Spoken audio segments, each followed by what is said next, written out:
Monday morning, December 11th, Tennessee at the Miami Dolphins tonight, and I can't wait. A little white on the trees, Miami white. Tua, Tyreek, Jalen, all the boys on defense, I can't wait to watch you. It's going to be a great night of football. 35-10 Dolphins. This team right here. Go get them, Fins. Mom packs apples and carrots. Look at that Dolphin share, new this year. I'm going to turn on a little sports center here in a bit. Got the lights up last night. The Dolphin tree is ready to rock and roll with 9 days left before Christmas break. 35-10 Dolphins tonight. Alex, can't wait for your scoring update. Bolt, Sue, what do we got? Fins up.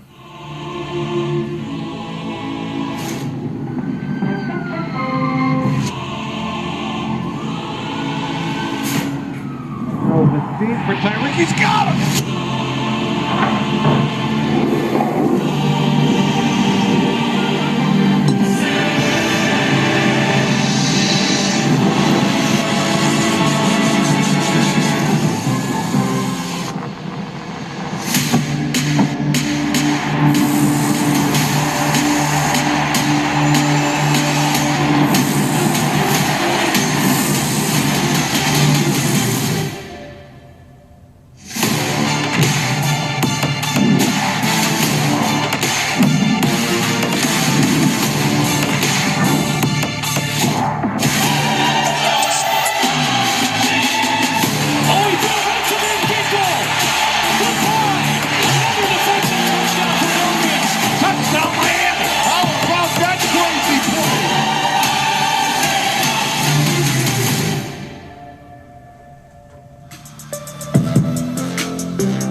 December 10th, 1983. After 10 years in Miami, quarterback Don Strock has earned the reputation as the game's premier relief pitcher. Last Sunday, as a spot starter against the Falcons, Strock took over for Dan Marino and completed 78% of his passes. Uh-oh, here is Mac's selection for the Monday Night Football game.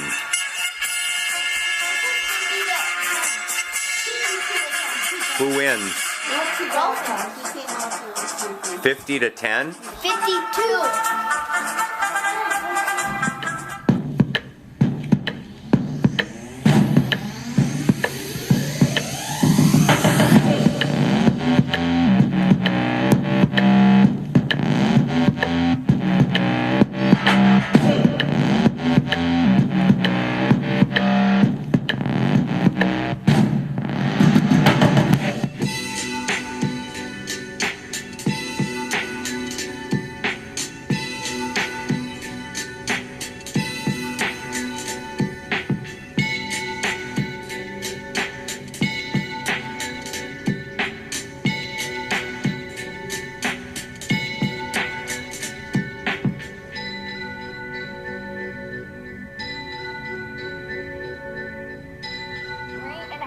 Team total touchdowns. It's a little bit different. For the Dolphins, they love to beat up on weak competition. Look at this. They're averaging 37 points, which is first in the league when they face bad teams, not to mention their offensive efficiency is great. Plus, they're playing at home. They're averaging 39 points. Defense isn't that great, so they should be able to feast. They'll have over 3.5 touchdowns. Okay, and also the Titans have yet to win a road game this season, which doesn't bode well for the opposing team either. Right, exactly. Speaking of the Dolphins, they have, again, not one, but two players in the MVP conversation in Tyreek Hill and Tua Tagovailoa, and there's a new MVP. Week 14 poster, the Dolphins have a great chance to get their 300th all-time win in franchise history. First 10-3 start since the 2000 season. I can't wait to watch these boys. The last time they played in a Monday Night Football game in Miami was exactly 6 years ago. Hard to believe. Cutler beat the Patriots. Well, here we go. Monday Night Football. It's time to dig in to it. I can't wait to watch the pregame and just sit back and take it all in. Dolphins 35, Tennessee 10. Got to get it. 4:56. Time to get in here and get that frozen pizza.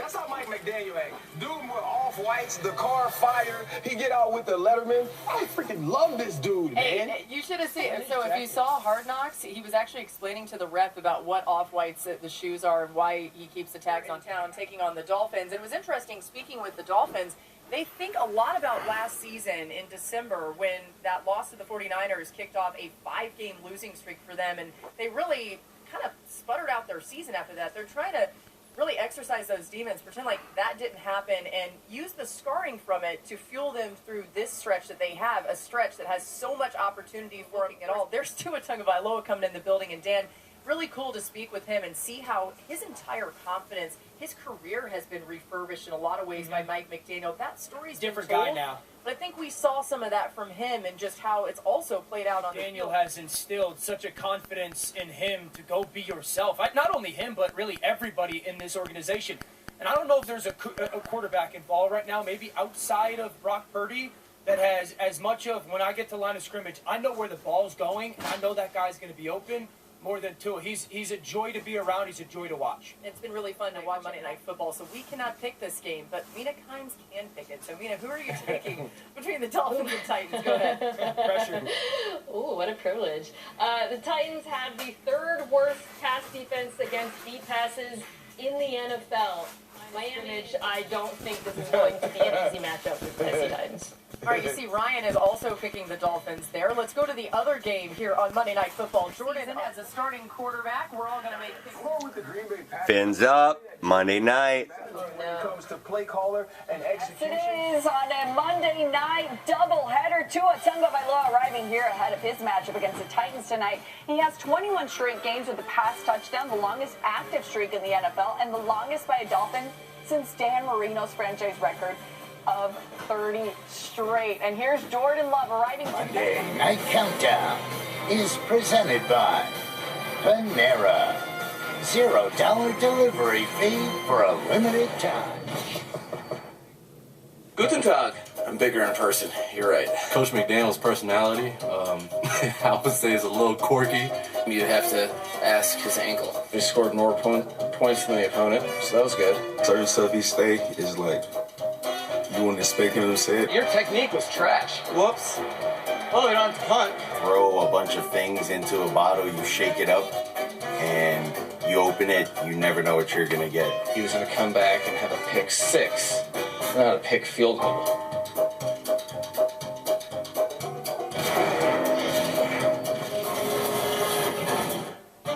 Welcome back. It's Monday Night Countdown. Of all the things you can be in this life, I think interesting is one of the most important things that you can be. And I think that fair to say that Coach McDaniel in Miami is certainly a very interesting cat. In your time in Washington, played with a coaching staff that's really amazing. Yes. You and I were talking off air. Yep. McVay and Shanahan, LaFleur, McDaniel, they're all there. They weren't who they are now then, correct, but they were all in that room, and you know a guy in a way that we wouldn't. Right. What can you tell me about Mike McDaniel? Yeah, when you look at Mike McDaniel, he was a receiver coach while I was there in Washington.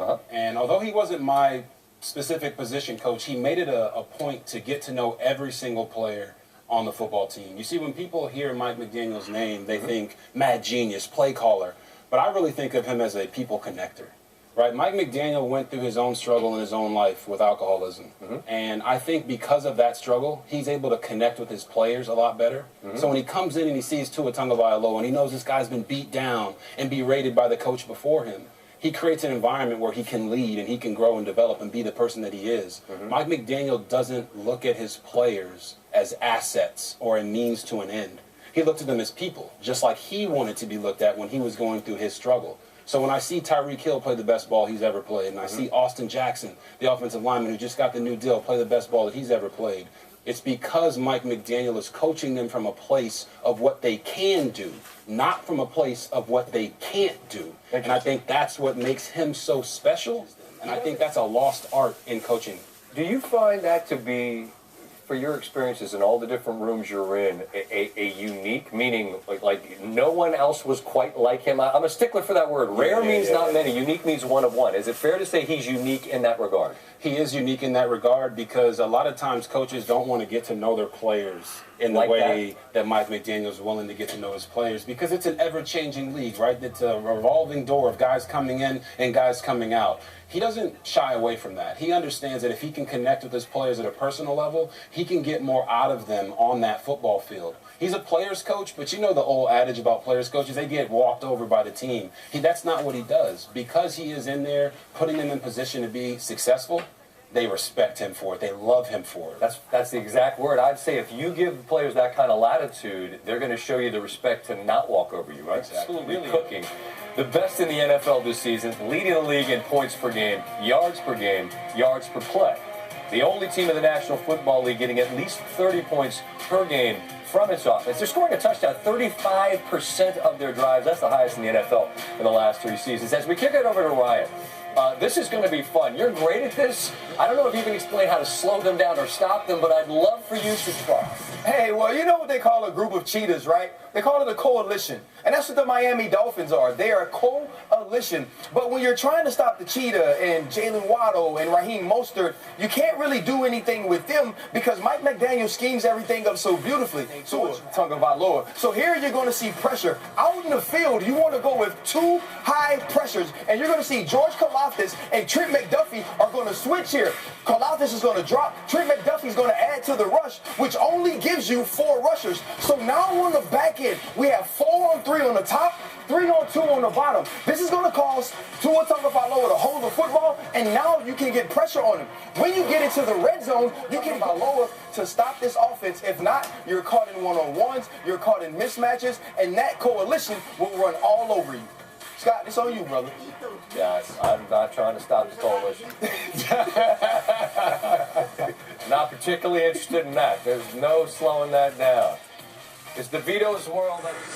We're back on Fantasy Live. Looking forward to a couple of Monday night games, including the Titans visiting Raheem Mostert and the Miami Dolphins. That game, 8:15 p.m. Eastern on ESPN. You don't love that game. You got Tua and the greatest show on surf taking on the Titans tonight. We got projections for both of those matchups coming up here. On find anybody to give you better.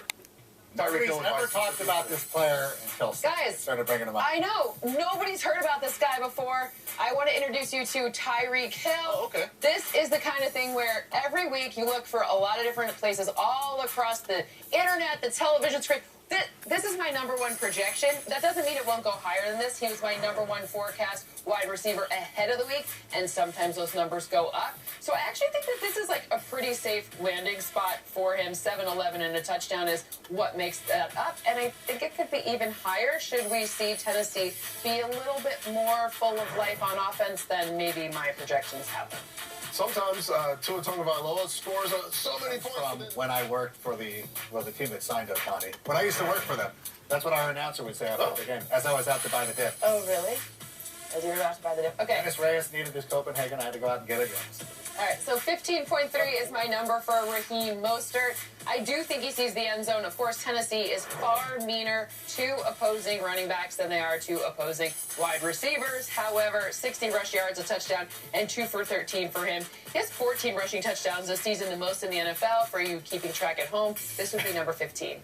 Oh, okay. It's been since week 8. I'm Livy Dunn, All-American gymnast and Biore athlete.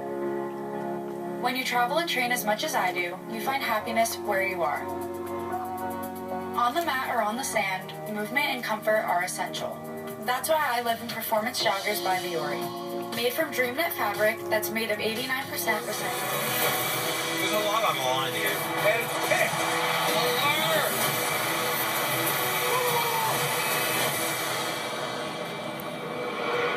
What's up? 285 and a half. Rose! What do you got for me here? Well, we got 285 and 285 for Tua. Yeah. Listen, I don't think that Tua goes over that today in this game. Run game is going to be involved. You got Achane, you got Mostert. I think Tyreek still goes over 100, but for Tua, I think they'll be out of this game before he needs to eclipse that 300 mark. sort of like, it's look, they've had college games. Tyreek doesn't play fourth quarters. If he doesn't win the MVP, it might be because he hadn't been padding stats in those last 15 minutes because it hasn't been necessary. All right, when we continue on Monday Night Countdown, I want to let you guys know that the 2024 Pro Bowl games are taking over Orlando. The roster's up to you. They're your top vote getters thus far. Cast your ballot and send your favorite players to compete in the ultimate NFC showdown this February. Vote now at Pro Bowl. And coming out, Jeff Darlington sits down with Tua. Miami's quarterback explains how playing with a team full of track stars and martial arts helped him this offseason. I mean, look at that. That's a pedigree chop. Yeah, brother, I didn't take jiu-jitsu to be dangerous, though. Fastest 3 minutes is brought to you by Charles Schwab. Own your tomorrow.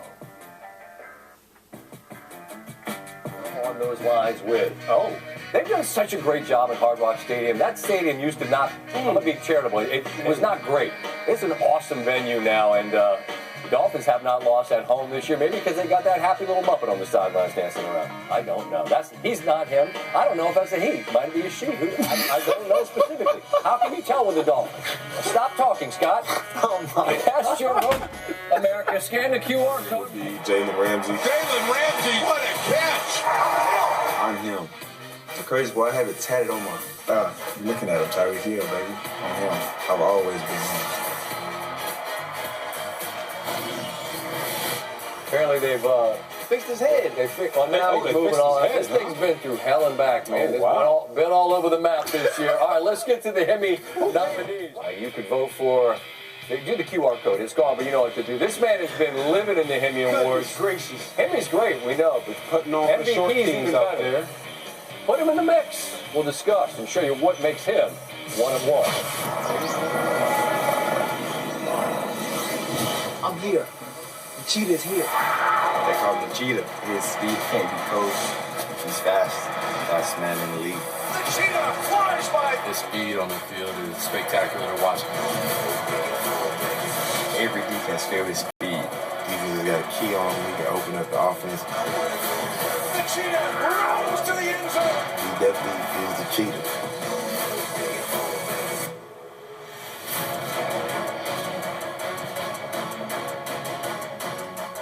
Fired up for football, man a-living. You can't beat it tonight. Monday Night Countdown continues. And for those of you watching on ABC, we welcome you to our program. I'll look from overhead, Hard Rock Stadium. Let me hit it for the people. Hit it for It's funny every time. Shout out to Rick Ross, noted Dolphin aficionado. That's why we hit it. Tua and the Dolphins an opportunity to put their name on the top line in the AFC as the 1 seed. Meanwhile, just outside of New York, the jump. Aerial coverage tonight brought to you by Goodyear. We'll take you to Miami when we continue here on Monday Night Countdown. We got a doubleheader of games going tonight.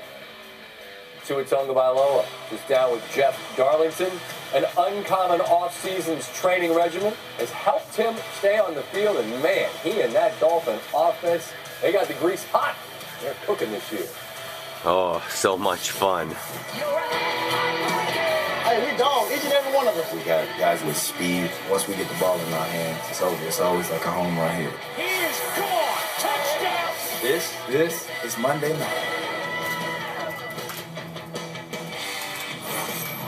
ESPN personalities. Sign up for the A season that's still anyone's. There they are. Can't wait. Can't wait. NFL on ESPN.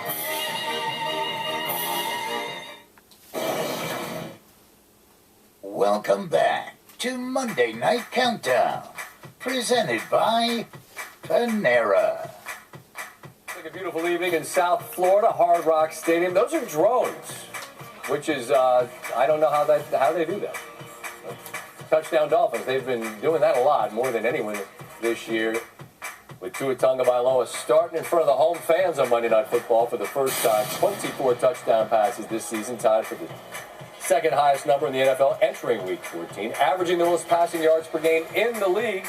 Tua sat down with Jeff Darlington earlier this week. In what ways, Tua, has your connection with Tyreek Hill grown?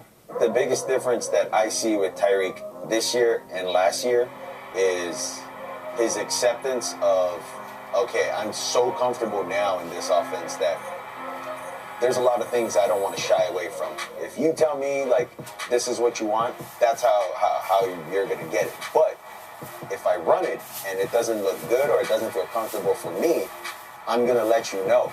And we're going to have to find, like, the median with how we can make that work. With great speed down the sideline from the 10 at the 5. Touchdown, Rams. What great speed on top of that.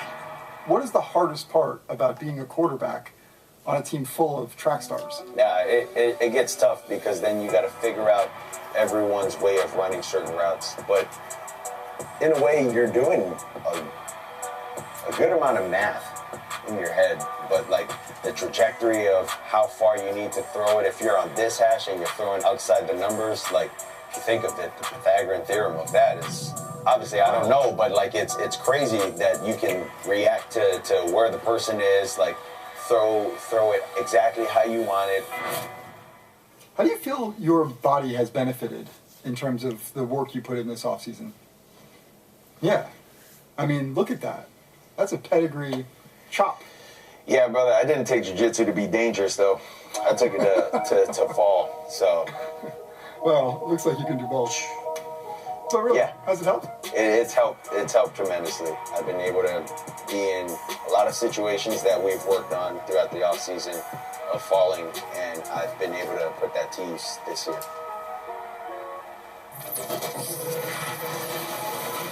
Protect his body, and clearly that's the health and safety of every player in the NFL is most important. But given what he had been through, you understand why he wanted to figure some things out.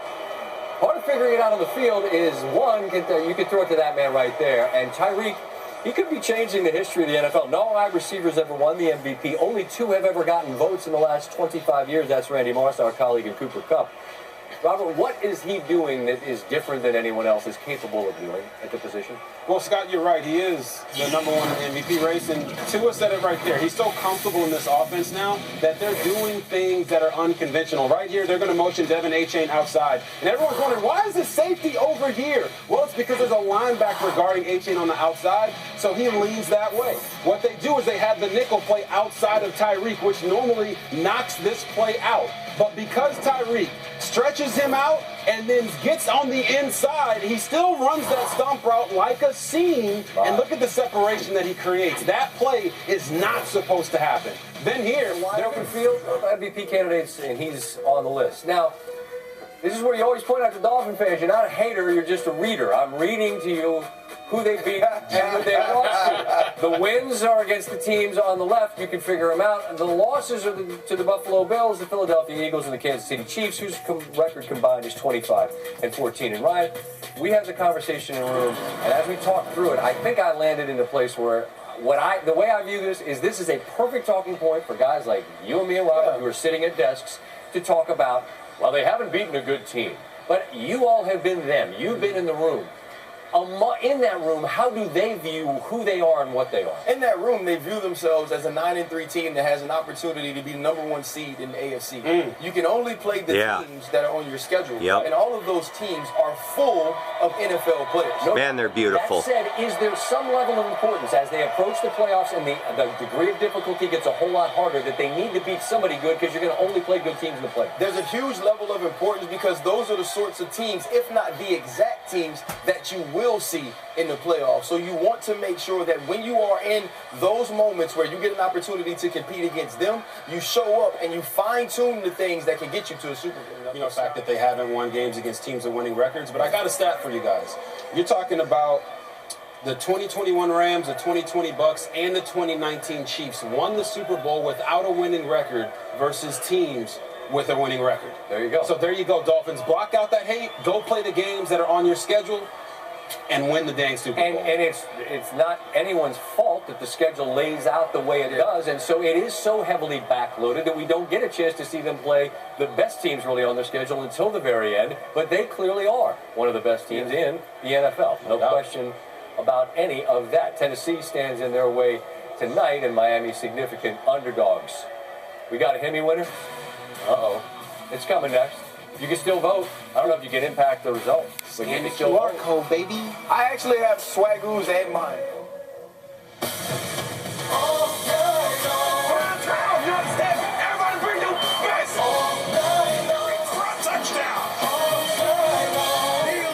Food chain, potentially the Miami Dolphins. They're significant favorites at home in Hard Rock Stadium.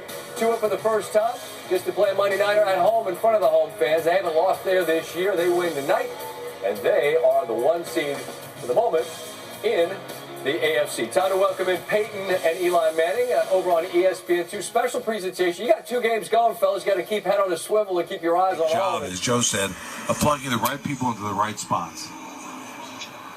Yeah, the bottom line tonight, boys, is just take care of business, right? It's a business trip still. Even if it's at home, it's just take care of business. Handle what you're supposed to handle tonight and keep it moving in December. OJ, they're going to be big favorites to your point this week and next week. You can't hide from it. It's a fact, and they've done a great job of beating the teams they're supposed to. That's got to continue.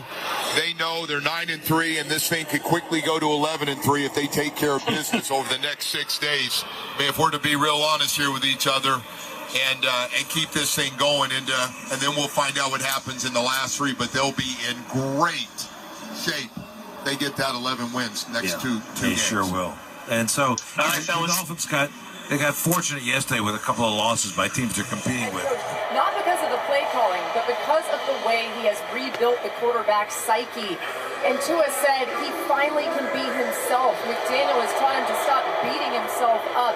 I spoke with Tua's father, Galoo, pregame, and he said it's so fun to watch his son have the time of his life, especially after all they've been through as a family with Tua's injuries that you mentioned, Chris. Now his son's smiling, and he's really crediting McDaniel for building. Oh, this is awesome. To this point, where, as you can see, even right now, he's having an absolute blast. And Chris, an example of the faith that McDaniel has in his quarterback, he says he doesn't even blink if Tua throws a pick or makes a mistake. He believed in this guy before Tua even believed in himself. Yeah, great stuff, Laura. Let's see it on display here. Cannot wait. Let's kick it off, man. Can the Titans and Derrick Henry, who's good to go tonight, spring an upset?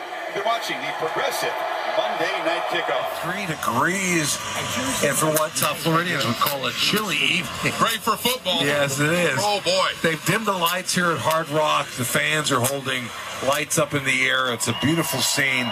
They produce a great open for the giant scoreboards in the corner. And here come the Miami Dolphins wearing their aqua jerseys and white pants tonight.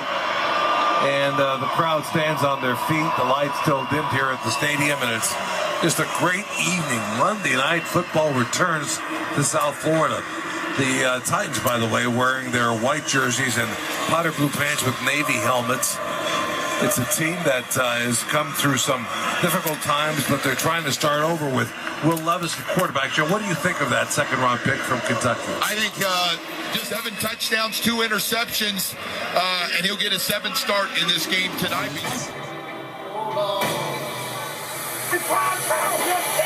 Everyone bring the best!